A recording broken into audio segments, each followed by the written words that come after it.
Welcome, viewers, to the Quantum Soul. Have you ever felt like a profound connection to nature, like sensing an intelligence beyond our own? Oh, yeah. Many ancient cultures viewed the Earth as a living being, and modern science is starting to catch up. Yeah. It's really interesting. This concept is reflected in James Lovelock's Gaia hypothesis, Right. which proposes that Earth acts like a self-regulating organism. It does. It's a scientific framework that echoes ancient wisdom. Yeah, it Yeah. really is fascinating how that, Yeah. how those two things come together. It's like science is rediscovering Yeah. what our ancestors intuitively knew. Yeah. And today we're taking this idea a step further Okay. by exploring the intersection of spirituality and sustainability through the teachings attributed to the Plejaren, a purportedly advanced civilization. Okay. The Plejaren teachings emphasize living in alignment with universal laws, Right. which they believe govern the cosmos. One of the most fundamental is the law of cause and effect. So they are talking about something like karma. What makes their perspective unique? Well, while it shares similarities with the concept of karma, the Plejaren go beyond simply stating that every action has a consequence. They emphasize the interconnectedness of all things, suggesting that even seemingly insignificant actions can have far-reaching impacts, creating a ripple effect throughout the universe. Okay, so how does this relate to sustainability? Can you give us a concrete example? Sure, think about the invention of plastic. It was initially hailed as a miracle material, but its convenience has led to widespread pollution. Right. This illustrates how a seemingly beneficial action can have unintended long-term consequences, demonstrating the Plejaren principle of cause and effect on a global scale. That's a powerful example. It makes you think twice about the potential impacts of our choices, Yeah. even those that seem insignificant in the moment. Absolutely. And the Plejaren teaching suggests that by understanding these universal laws, we can make more conscious choices that contribute to a more harmonious and sustainable future. So it's not just about being aware of the consequences, but also about aligning our actions with these universal principles. Precisely.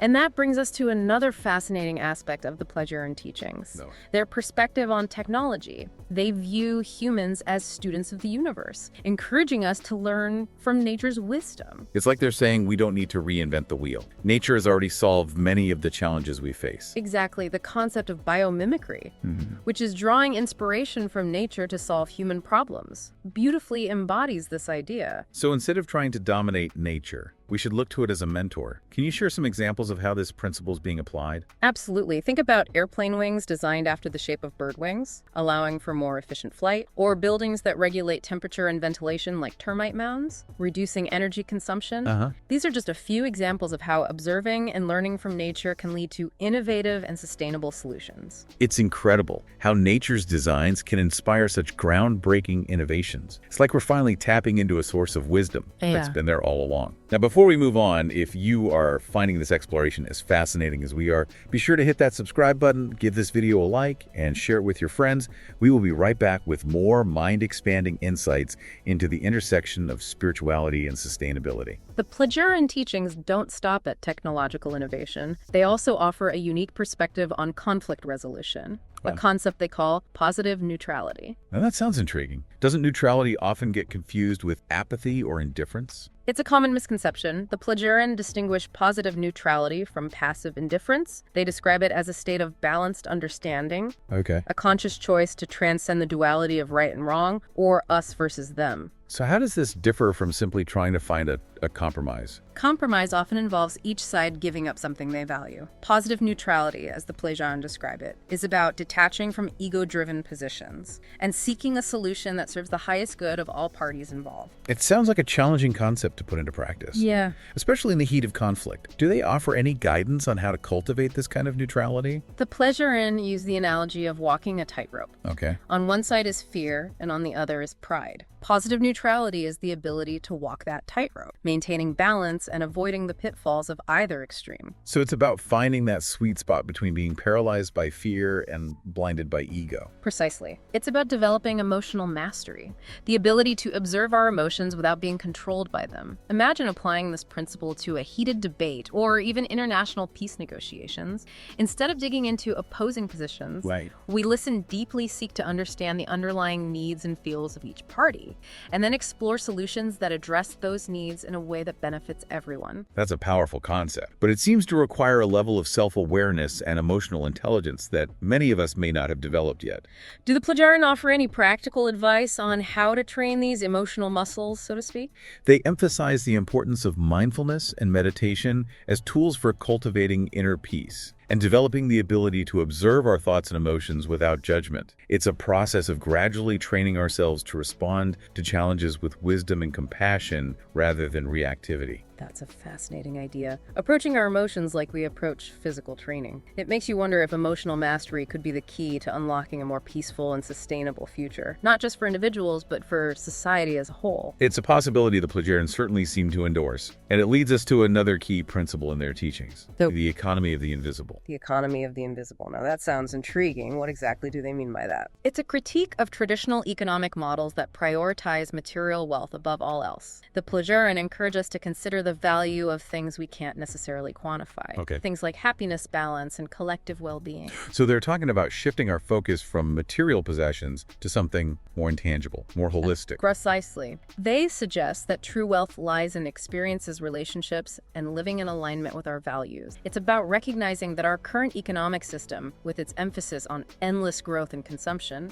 is inherently unsustainable. Okay, so how do we measure profit in this economy of the invisible? Are they suggesting we abandon traditional economic systems altogether? While they don't explicitly call for abandoning traditional systems, they do challenge us to rethink our metrics of success. What if, instead of GDP, we measured our well-being based on the health of our ecosystems, the strength of our communities, and the overall happiness of our population? That would require a fundamental shift in our values and priorities, wouldn't it? Absolutely. It would involve moving away from a culture of consumerism and embracing a more minimalist approach to living. It's about recognizing that true abundance comes not from accumulating more possessions, but from appreciating what we already have and focusing on experiences that bring genuine fulfillment. That's a perspective that resonates with many spiritual traditions, isn't it? The idea that true happiness comes from within, not from external possessions. Is there a specific connection between minimalism and spirituality in the Plejaren teachings? They see minimalism not just as a lifestyle choice, but as a pathway to spiritual growth. By detaching ourselves from material possessions, we free ourselves from the anxieties and distractions they often bring. This, in turn, allows us to focus on cultivating inner peace, connecting with our true selves, and living more intentionally.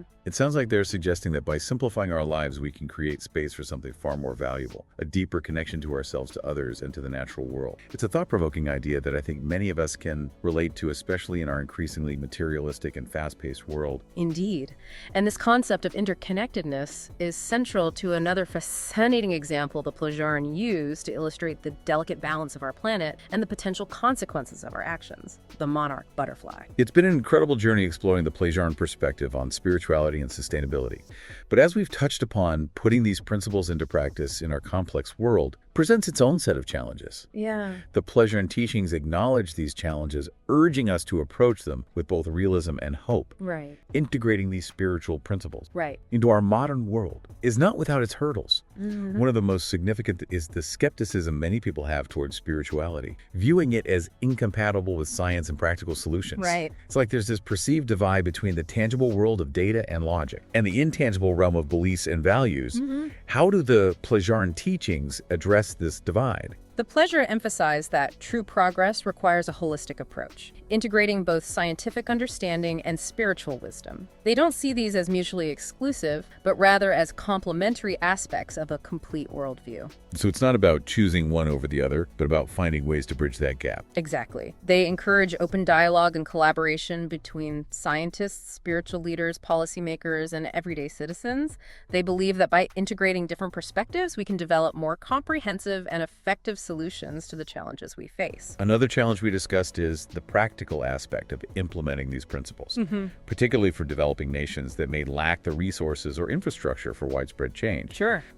That's a valid concern. Yeah. The Plejaren teachings, however, highlight that sustainability should be accessible to all, regardless of economic status. They emphasize finding solutions that are both environmentally sound and economically viable. So it's about finding a balance between respecting the environment and meeting the needs of a growing global population. direction, especially in regions facing poverty and resource scarcity. Precisely. They believe that true sustainability requires addressing social and economic inequalities alongside environmental concerns.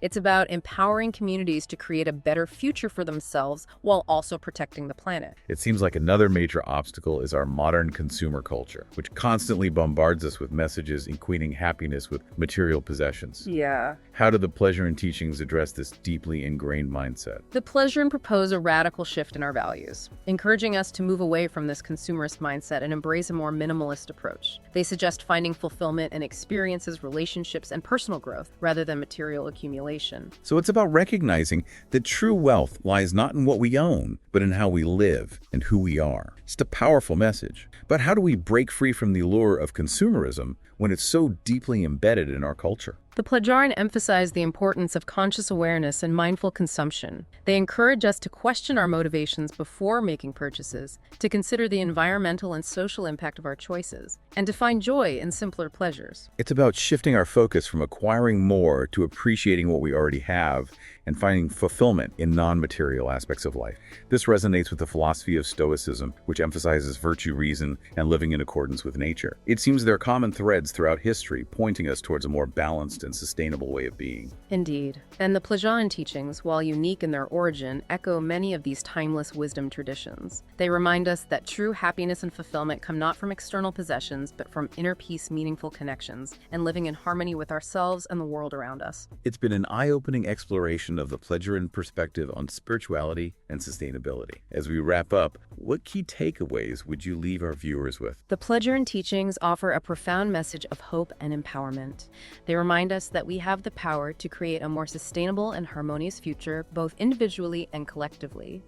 They encourage us to embrace a holistic worldview, integrating scientific understanding with spiritual wisdom, and to act with conscious awareness, compassion, and a deep respect for all life. Powerful insights to carry with us as we navigate the complexities of our world. Thank you for joining us on this deep dive into the Plejaren perspective. If you enjoyed this exploration, please give this video a like, subscribe to our channel, and share it with your friends. And for those who wish to continue this journey, there are 2 more videos on your screen beckoning you to explore further. Click on one to continue your exploration of the quantum soul.